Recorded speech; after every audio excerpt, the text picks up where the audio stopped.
All right, welcome everyone to today's town hall on homelessness and housing insecurity. Thank you for joining us on Zoom, Facebook Live, Twitter, and on YouTube.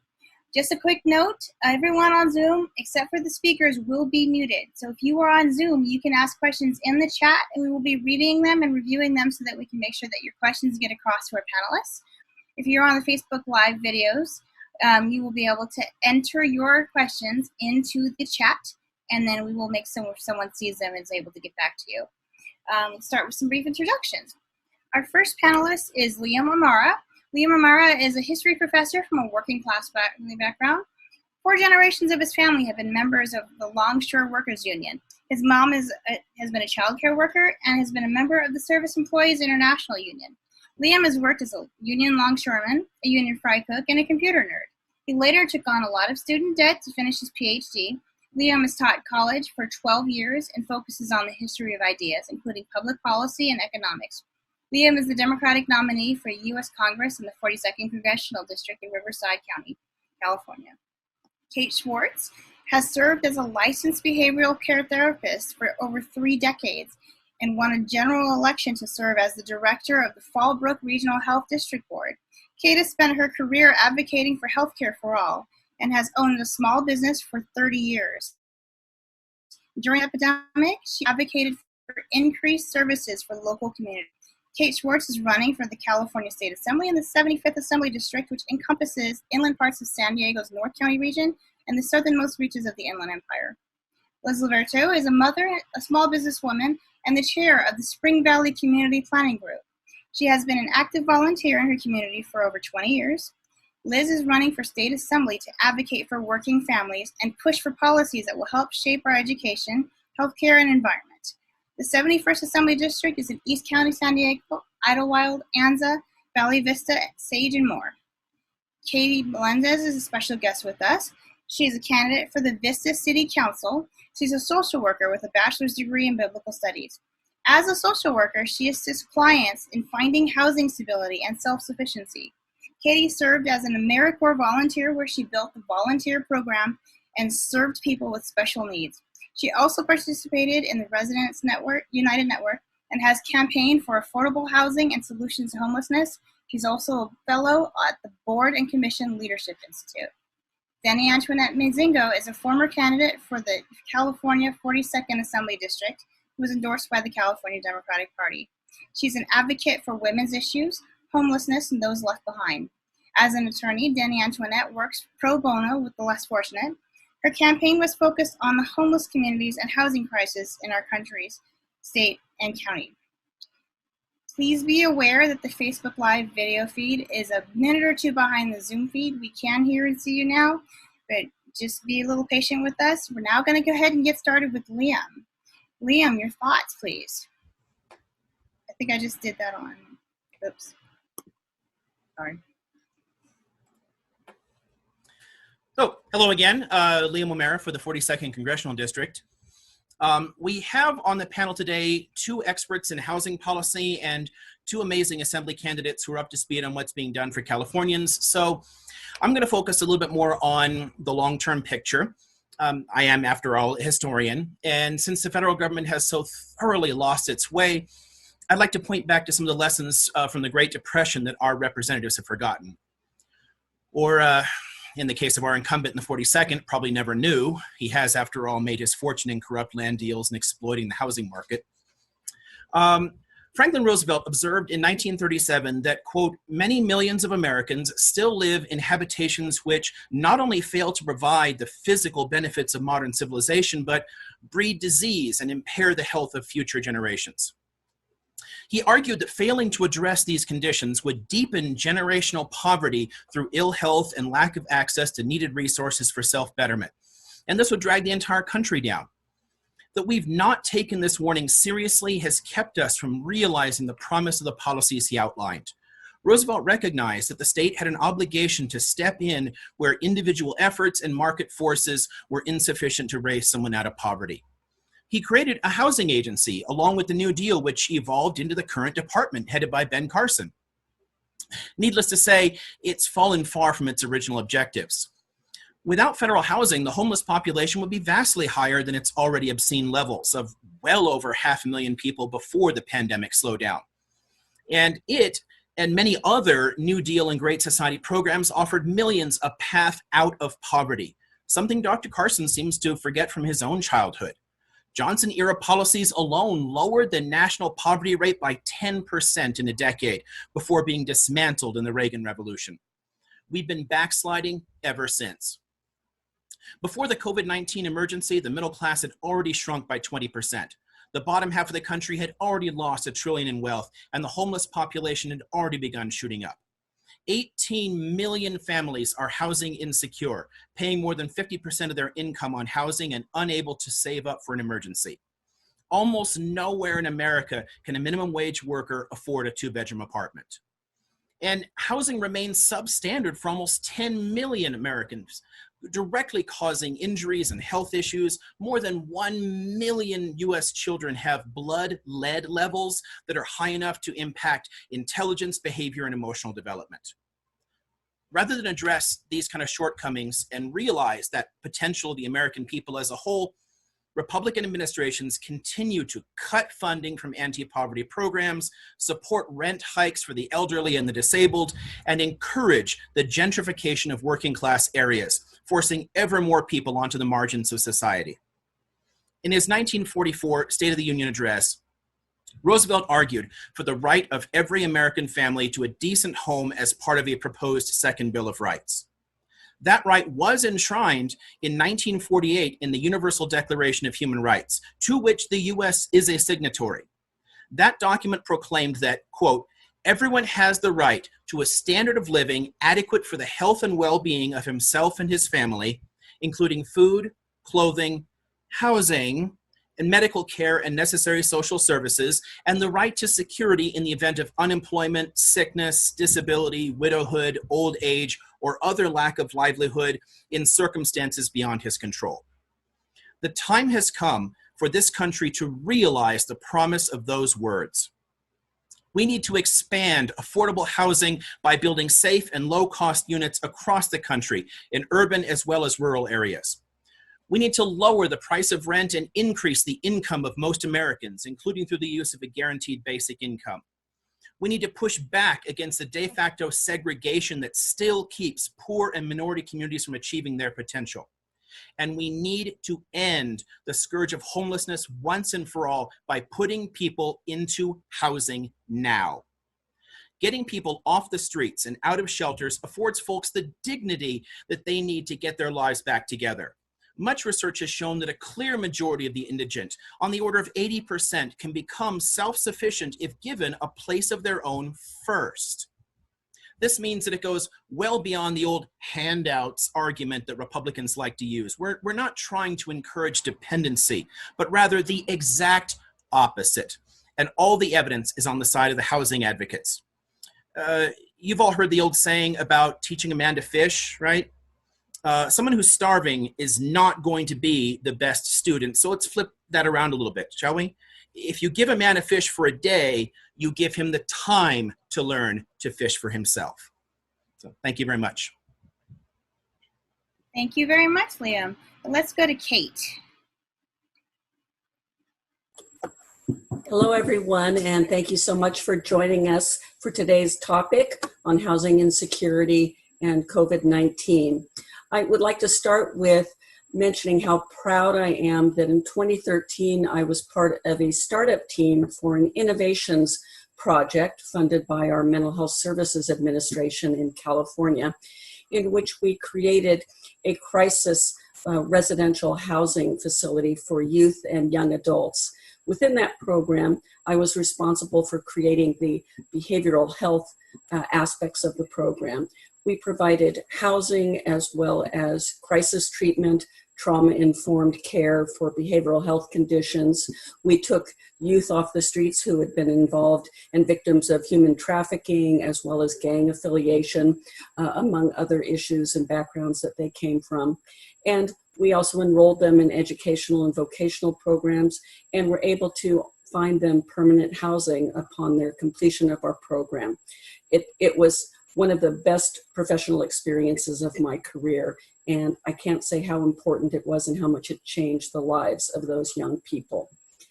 Today, I thought I would speak for a few minutes on COVID-19 homelessness resources and what we're currently doing in our state.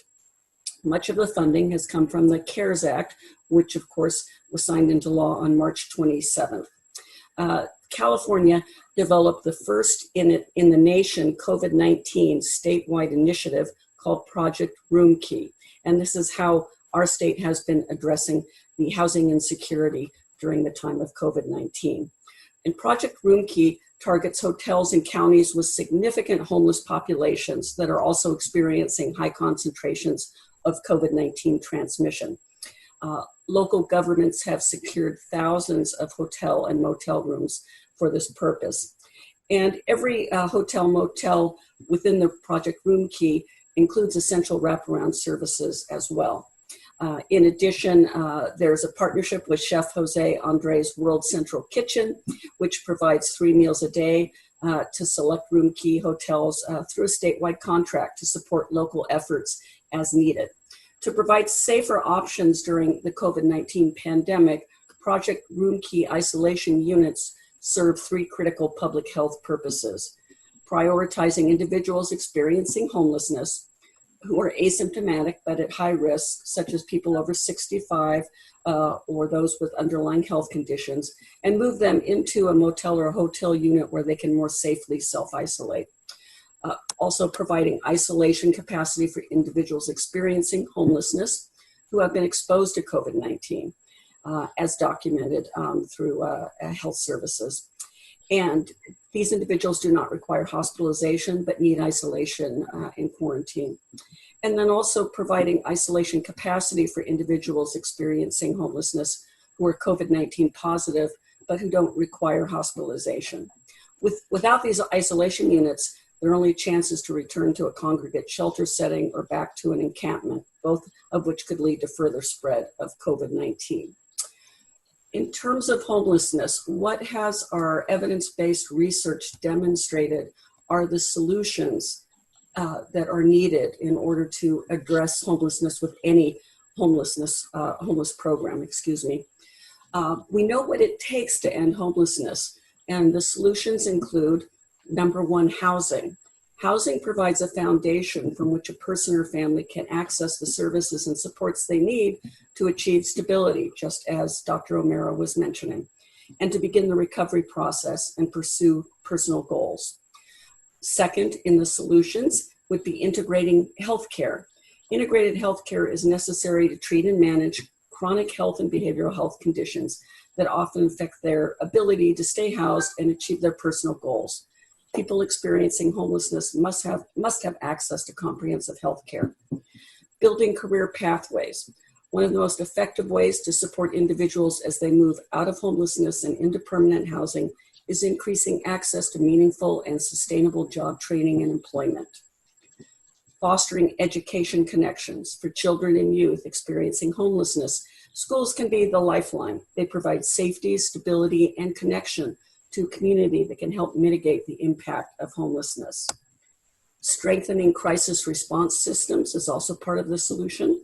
An effective crisis response involves coordinating and reorienting programs and services to a housing-first approach, and emphasizes rapidly connecting individuals and families to permanent housing while mitigating the traumatic effects that homelessness has caused. Also, reducing criminal justice involvement is important as part of our solution-based treatment. Our national data shows that the number of Americans caught in a revolving door between the street, shelters, and jails may reach tens of thousands. Homelessness should not be criminalized.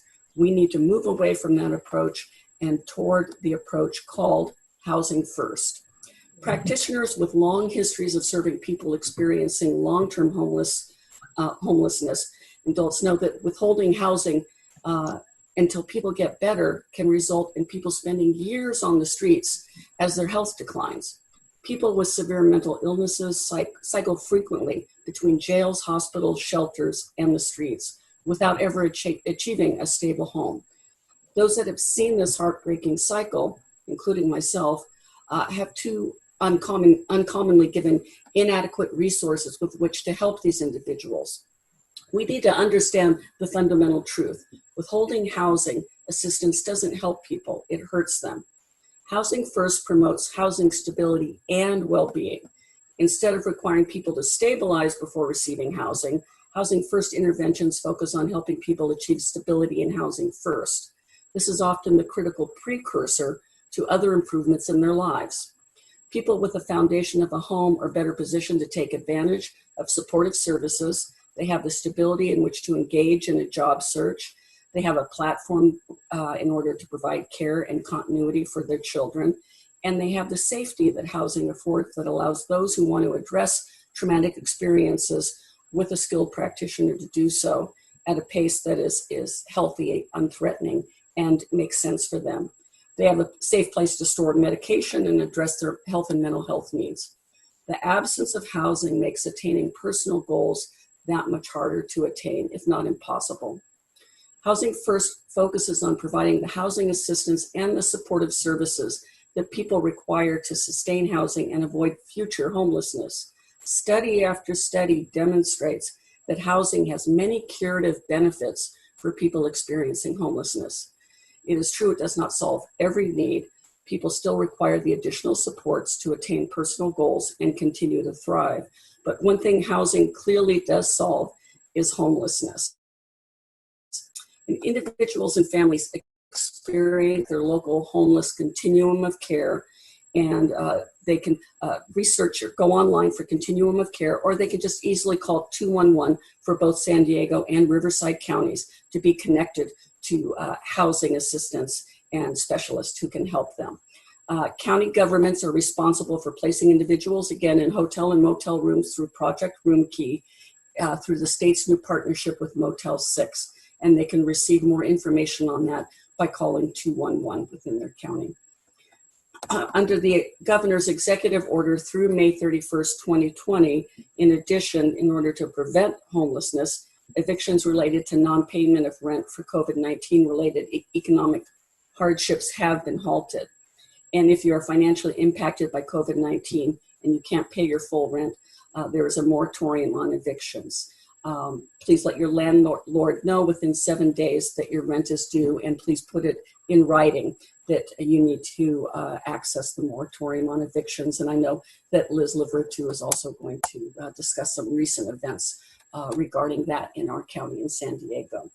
In addition, if you can't pay your mortgage, the governor has reached an agreement with financial institutions to give relief, and you can contact your lender if you are a borrower, and you can obtain initially a forbearance for 180 days.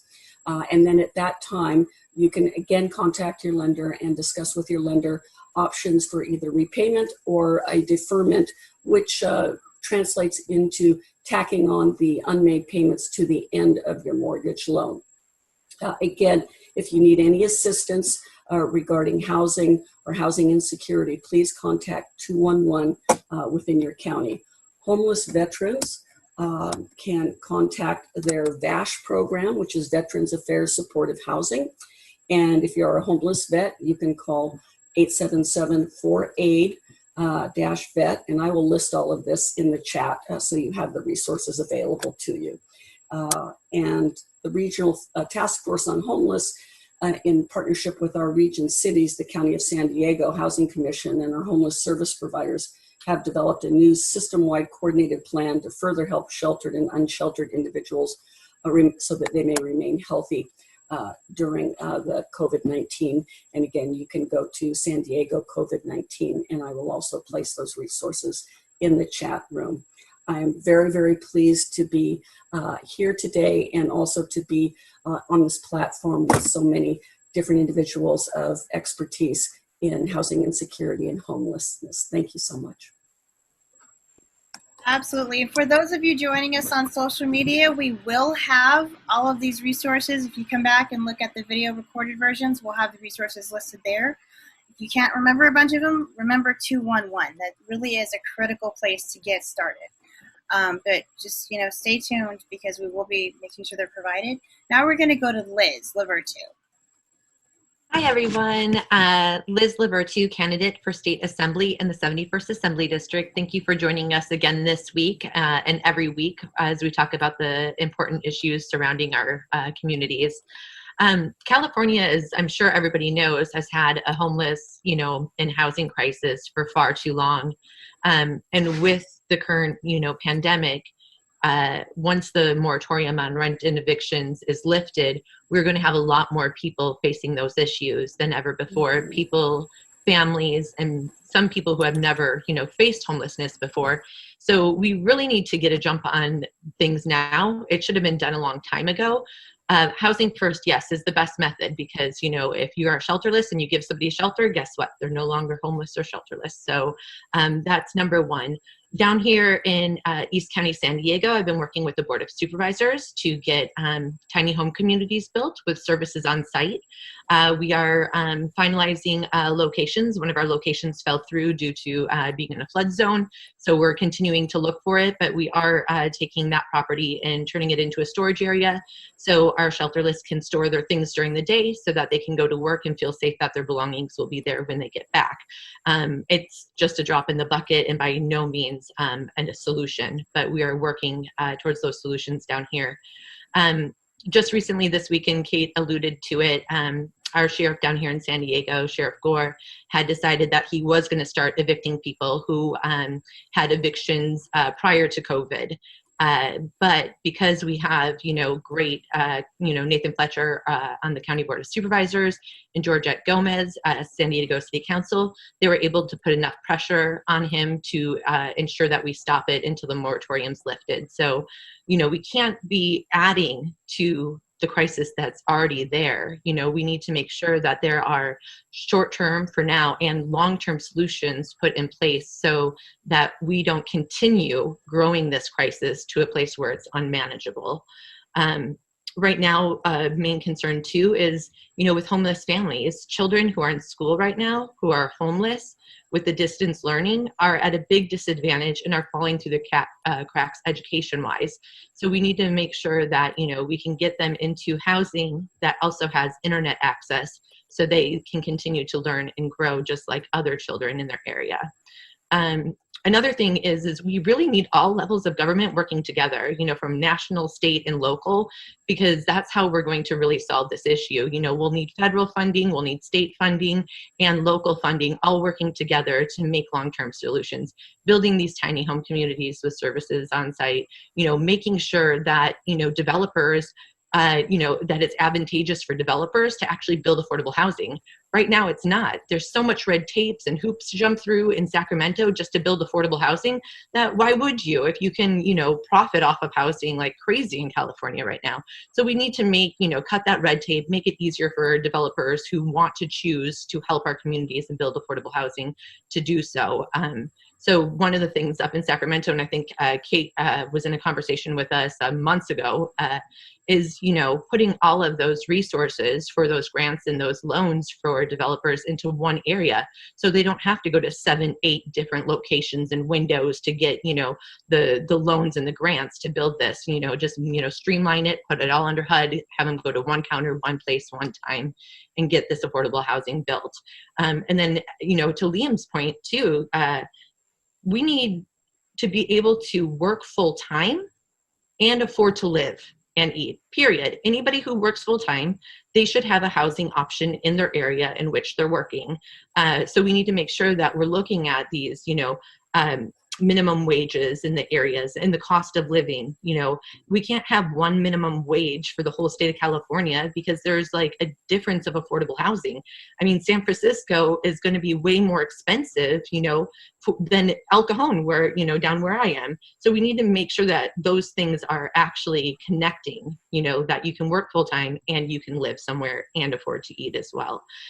There's so many resources out there. And I just want to put a thanks out there to Amy and Tasha. They're doing this hotel vouchers for all down here in San Diego, because although, our county is giving hotel vouchers out to people, it's not all people. And there's a lot of people who can't go to the convention center or Golden Hall, to sleep 6 feet apart from somebody with no real social distancing, happening because, they are at risk or their kids are at risk. from COVID.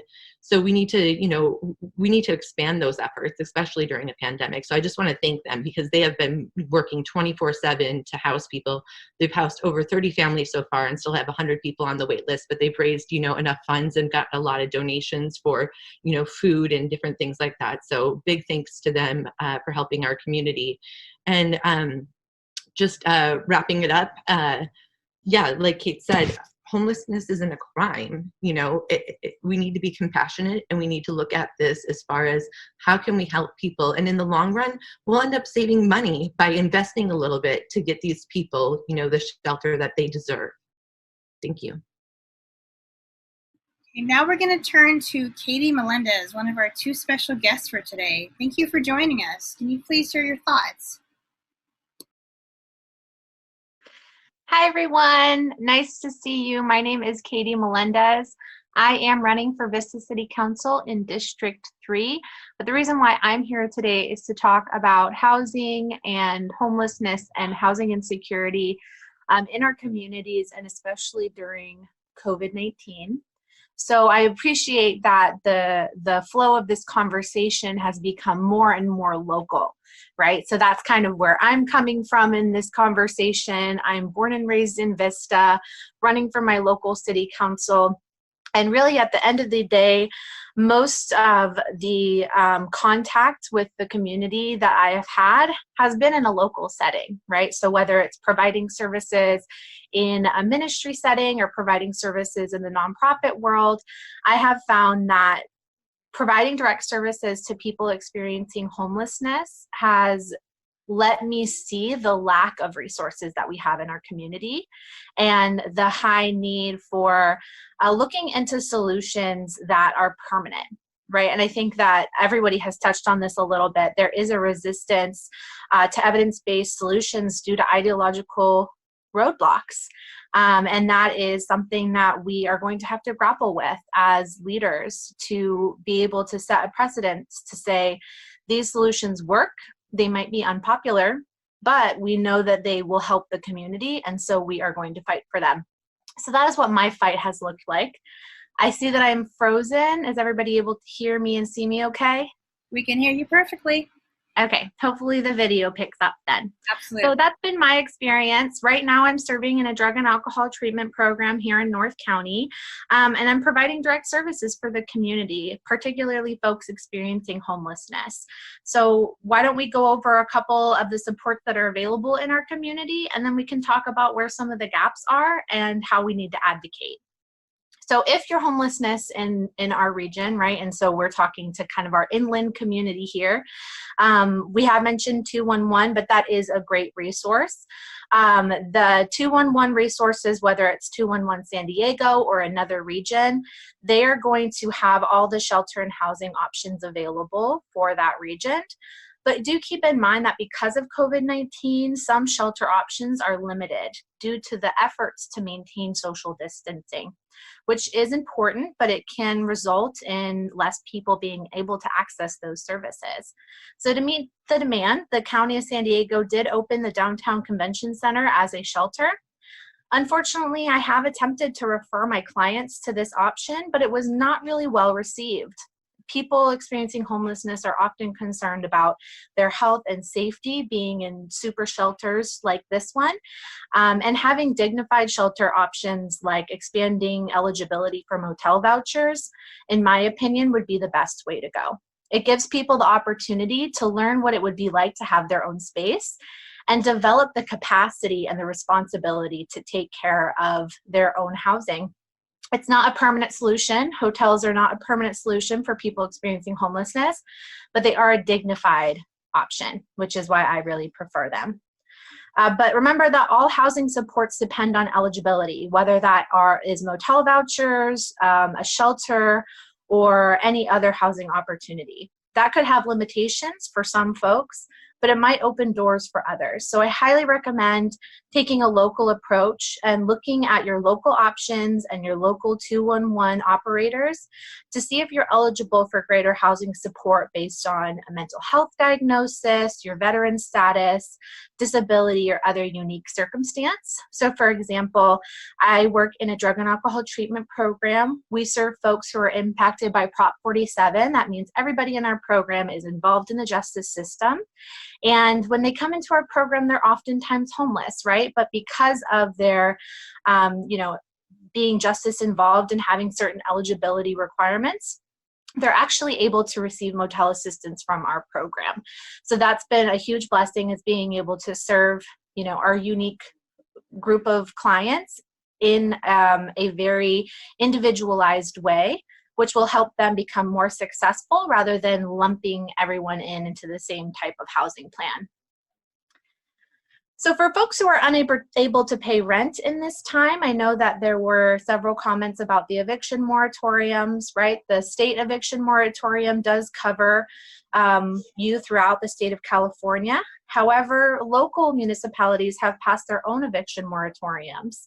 Unfortunately, the city of Vista did not listen to the community and declined to pass an eviction moratorium.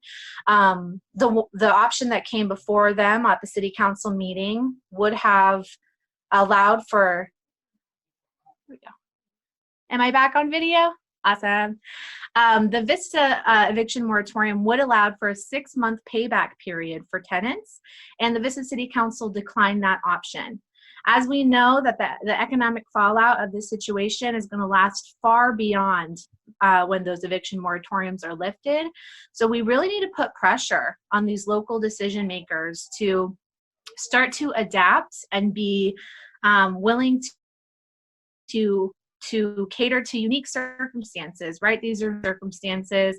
I don't know anybody who is going to be able to pay their rent after losing their job the day after the moratorium is lifted, right? So we do have an opportunity to advocate for more protections for people.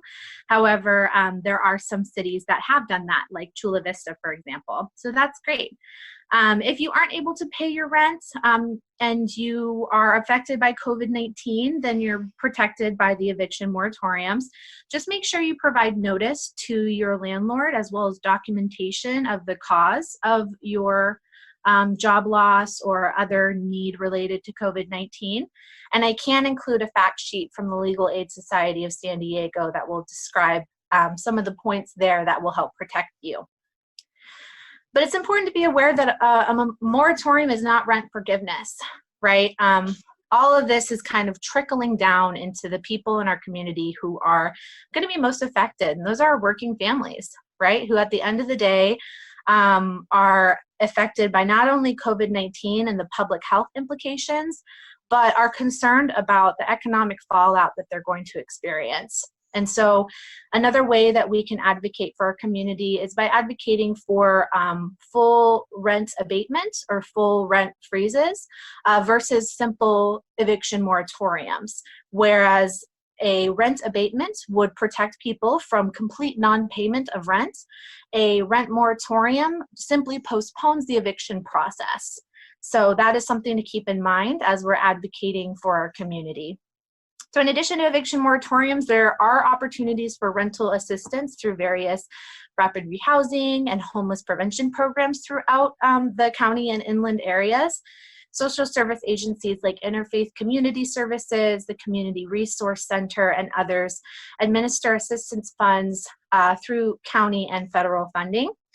Even the City of Vista will be launching a rental assistance programming, and you can check out your local 211 or your local city clerk for more information about that. So in light of COVID-19, we see that some of these challenges with housing insecurity and homelessness are not only being exposed, but they're being aggravated. So it's really important for us to reassess how we are providing housing to our community and what approach we're taking with each community. I love how, again, we're getting more and more local and more focused on people's unique experience, what's going on in their block, what's going on in their backyard. And we have to keep in mind that the housing solutions that will work in Sacramento or San Francisco or in Temecula might not work in Vista or Chula Vista or Encinitas or what have you. So I think it's really important to take a look at our own unique communities, build self-determination and independence in each community, and for us to advocate for meeting our housing needs by curating the right resources. And that could come from a federal opportunity, right? Expanding Section 8 opportunities could be a great way to help mitigate some of the challenges that will come from the COVID-19 crisis, as well as just expanding the production of affordable housing in general, something that we're already behind at. It's becoming more and more apparent that we need to prioritize that. So I will provide all of the local resources to everyone in the chat. And if there are any further questions, I'm happy to answer them. Thank you. Thank you very much. Now we're going to go to our other special guest with us today, DeniAntoinette Mazingo. Hello, everyone. It's a pleasure to be here, and I thank all of you for inviting me. I am going to talk about homelessness, period. I'm going to talk about the onset and the long-term effect that it has on everyone. First of all, I'd like for each and every one of you to put yourself in a position where you come home one day and you've been paying your rent every single month for 2 and 3 years, and all of your stuff is sat outside. Why? Because the owner of your property did not pay their mortgage and the house was foreclosed on. That's step number one. You're disabled. You have no more money coming in. It's a family of 4. So the first thing you do, the few dollars that you have left because you just paid your rent last week, is go to a motel for a night. And then you go to your car. You're in your car. You don't have the money to be able to afford to pay for childcare, to pay for first, last, second, and security deposit. So you're sleeping in your car probably 2 or 3 months. From there, you have to sell the car in order to keep surviving because now you've lost your job. When you sell the car, where do you go? You go to the streets. You're trying to protect your family. You're trying to protect yourself. You have no way out because there's no one out there to help you. And here in my district, we might have 211. We might have the key, the room key thing, but it doesn't exist here in the Hemet, San Jacinto area. We have started, and I campaigned on this, and I'm so happy to hear that what you're doing down in San Diego is the little houses to get these working families and these single mothers off the street.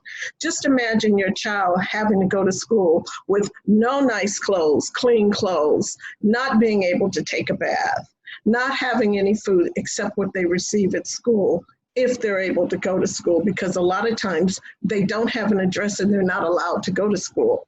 We have about 20% of our students in college area are in the college, level that are living either in their cars or on the street with their parents. This is unacceptable.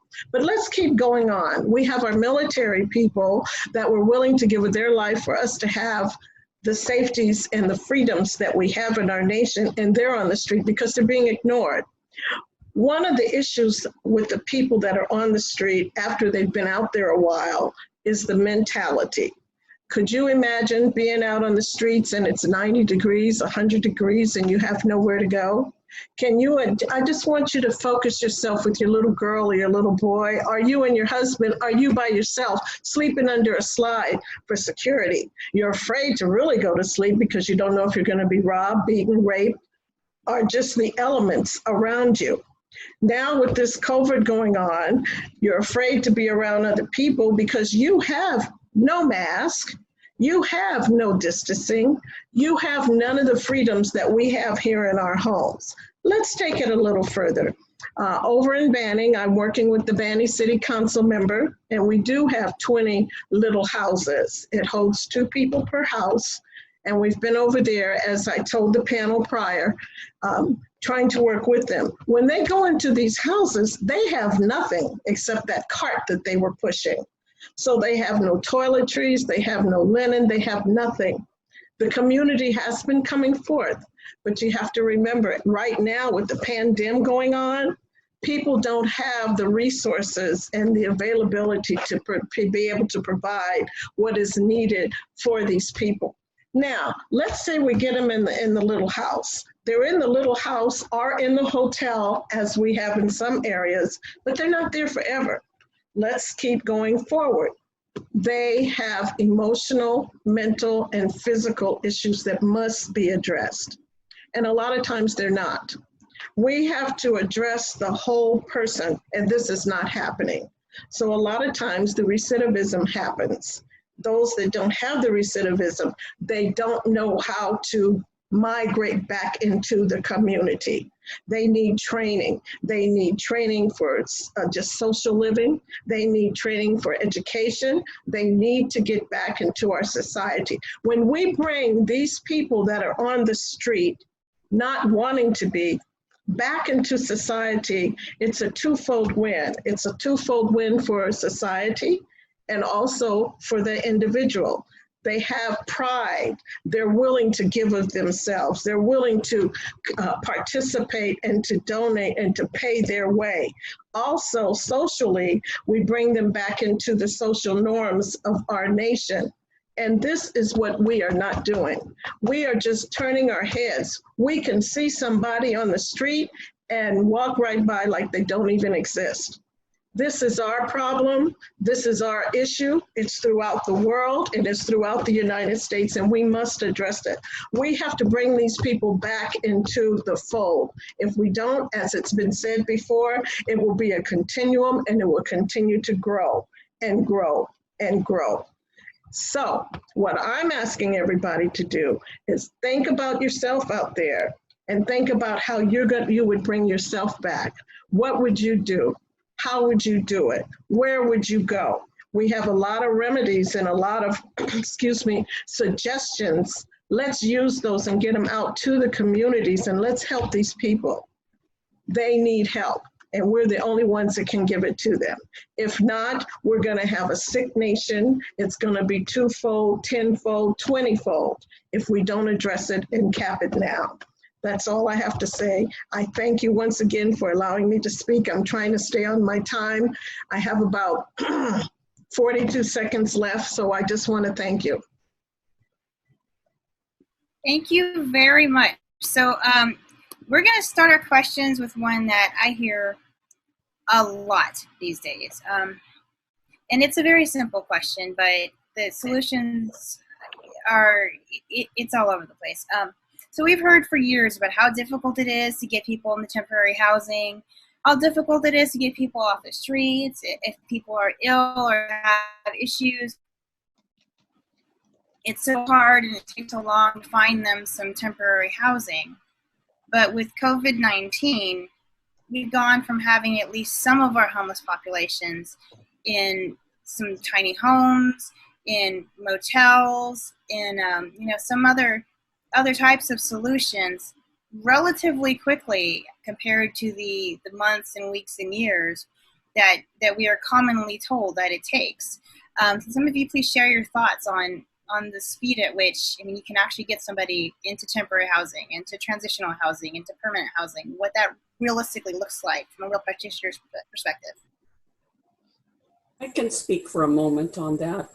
I think what we've all learned from COVID-19, and this is one of the silver linings to this tragedy of the virus and those lost, but what we've also seen is how quickly our state was able to find housing for the homeless and find solutions. It was amazing how rapidly that happened, right? When it came to an issue of public health for all, suddenly there were solutions and everyone was getting placed in some form of shelter. So if we have the ability to do that during a crisis, we certainly have the ability to do this in a long-term planned way. Okay, thanks. If I can say something to add to that. Sure, Denny. Most of our districts, that is true. But when you're in a district where they don't see the homeless, when you're in a district where there's no democratic type of system, which is where I live, they don't even look for any type of solution. So we have to work with those that, all of you that do have solutions and keep fighting and fighting and bringing it to the forefront. We have motels here. Do you think they would put one homeless person in a motel? Of course not. So we have to do the next best thing.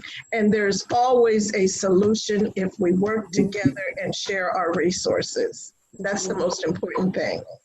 I agree. And representation is so important, Deni, Exactly. and having people like you in office to Thank get you. these projects done, and also representation with the County Board of Supervisors, since you're talking about your particular area and how it's not receiving the services that it really should be. Sounds like we need to be back at that County Board of Supervisor meeting as soon as the face-to-face meetings come back.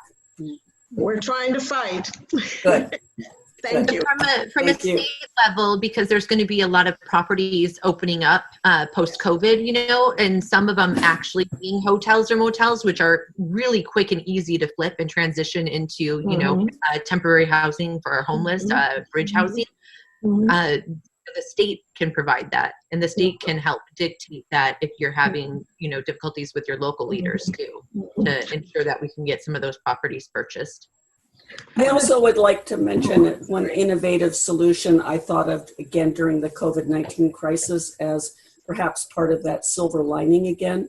And that is that I am a proponent of remote workforce. Yes. And that we utilize that much more now that we've all, had to for external reasons. We realize, hey, it works.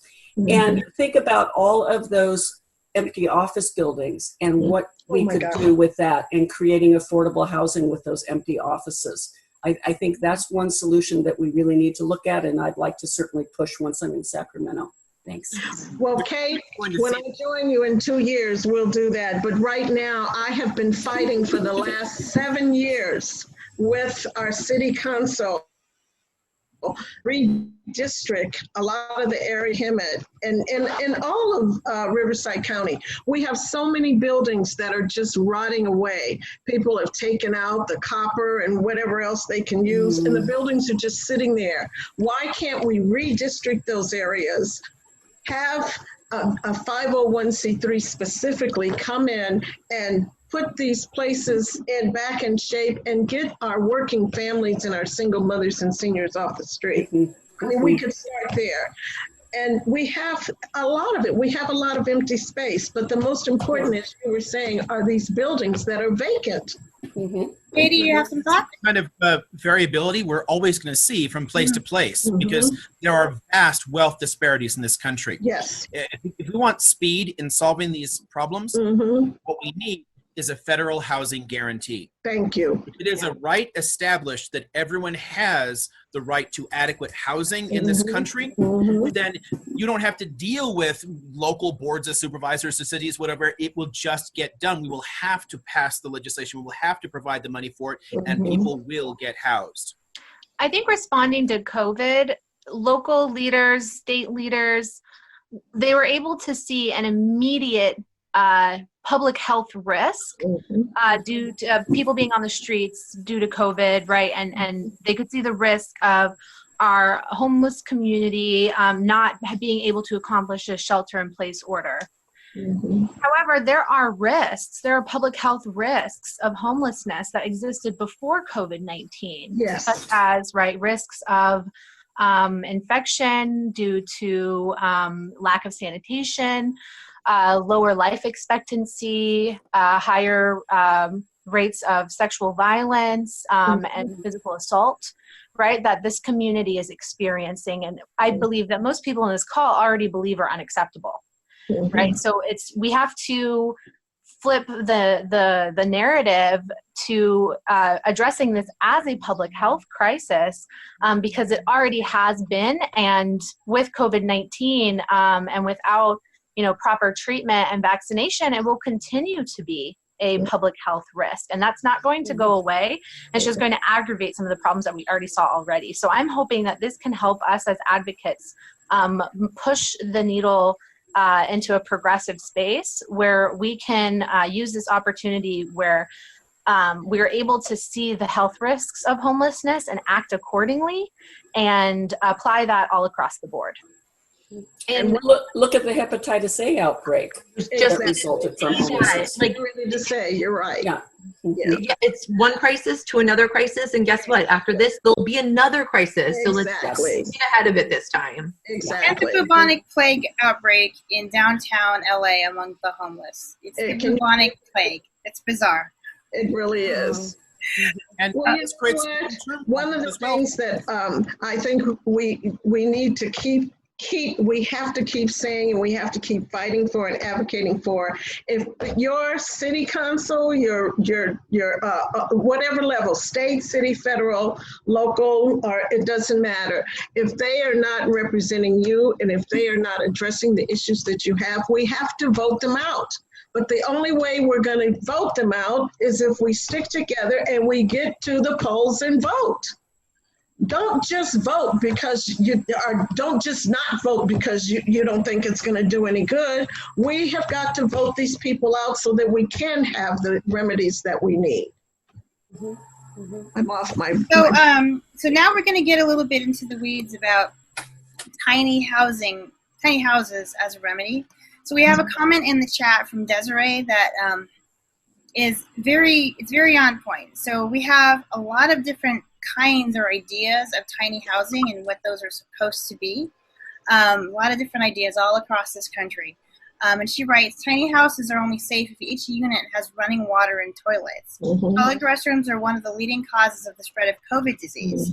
So can we talk a little bit about the different types of tiny houses available and what constitutes a tiny house program that's effective?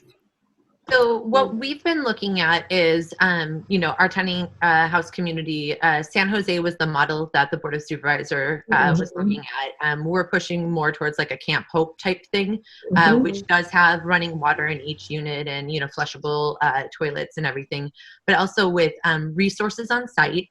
One of the areas we were hoping to put like a dog run in, so people who do have pets, which are usually left out of housing, would have a place to go with their pets as well.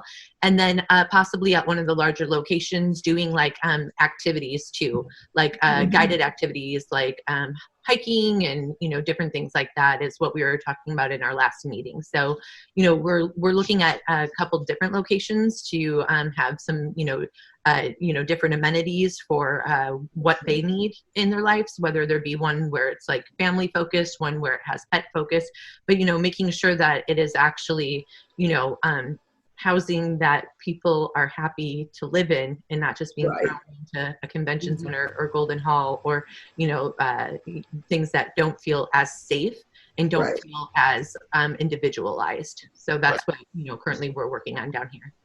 Well, one of the things we were focusing on, in addition to a personal little house, if you've got a little house, you need running water, you need toilet facilities, but also training on the site. These people need training. And I don't mean, I'm talking about training, adequate training so that they can go out into the community and find work.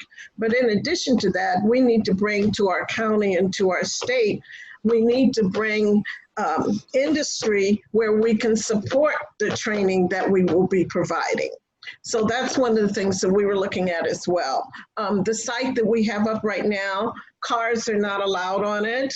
And they have in the front an activity area. They also have a large kitchen area, but each unit does have running water, a sink, and a toilet. And we're trying to get people now to come in and donate their time in training these 40 people that are in this one section area. So I'm right with you, Liz. I like the idea of tiny homes in the sense that they do bring independence.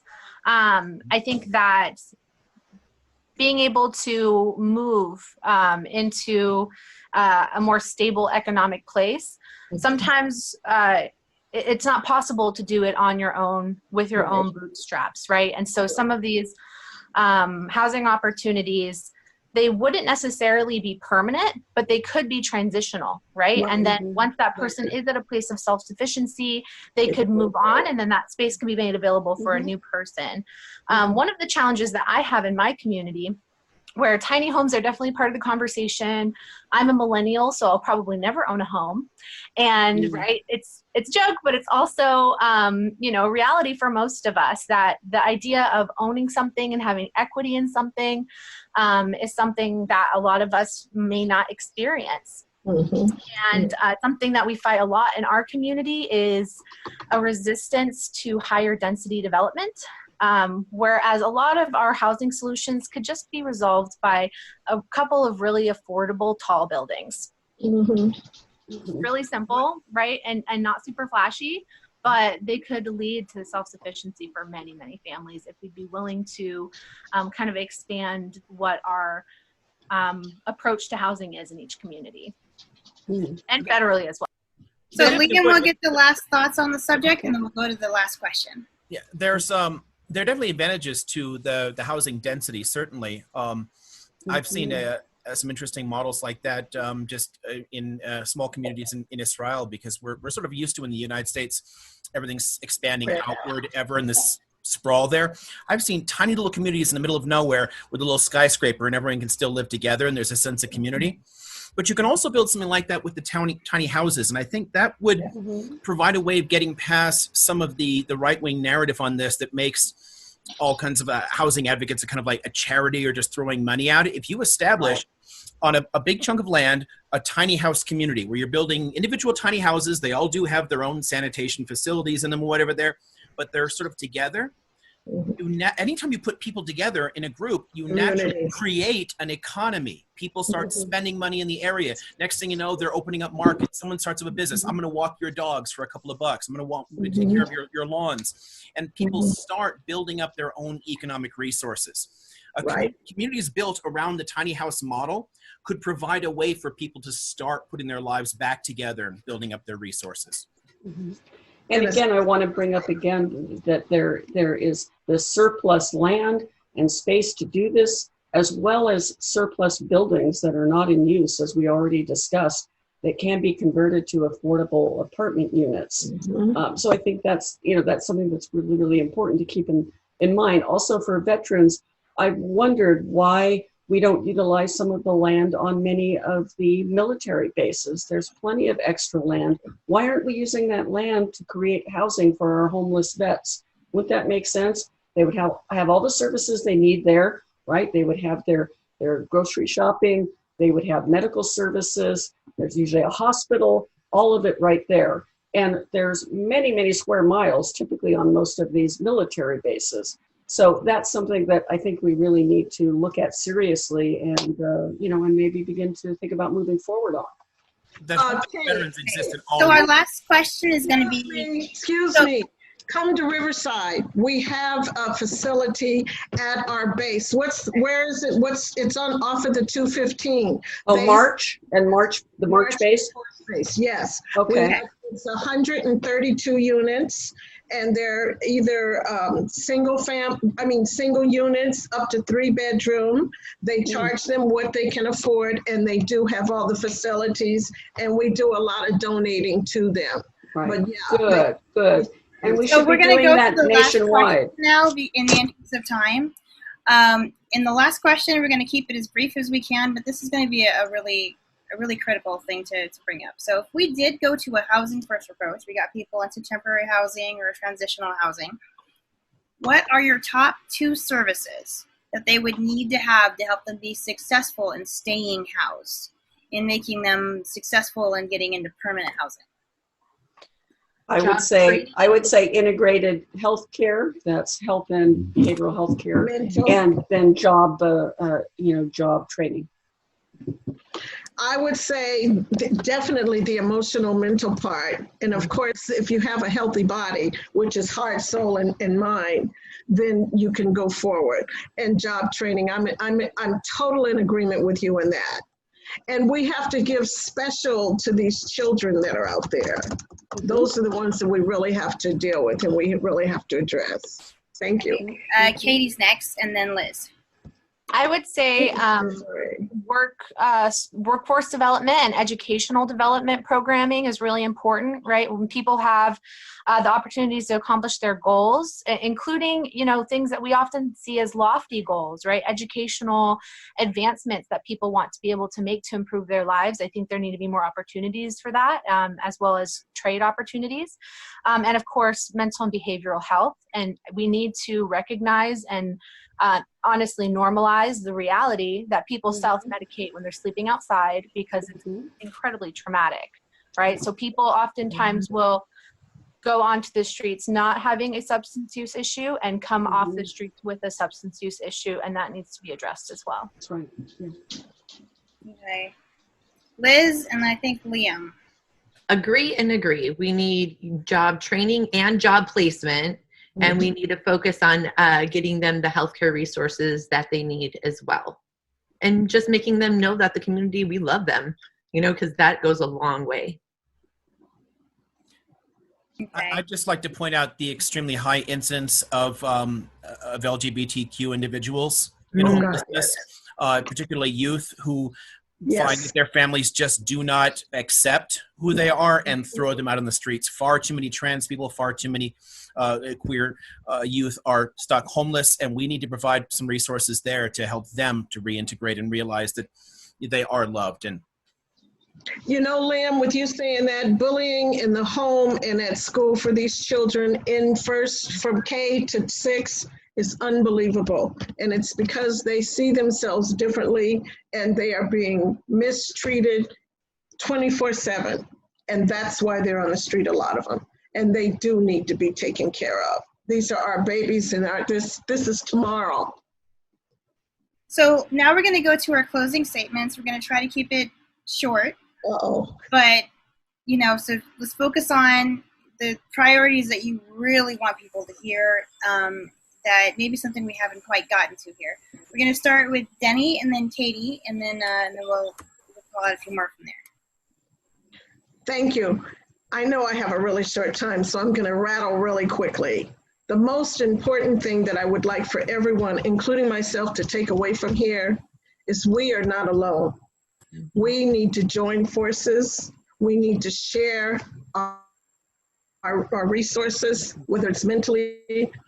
We need to help these people because it's not going to go away.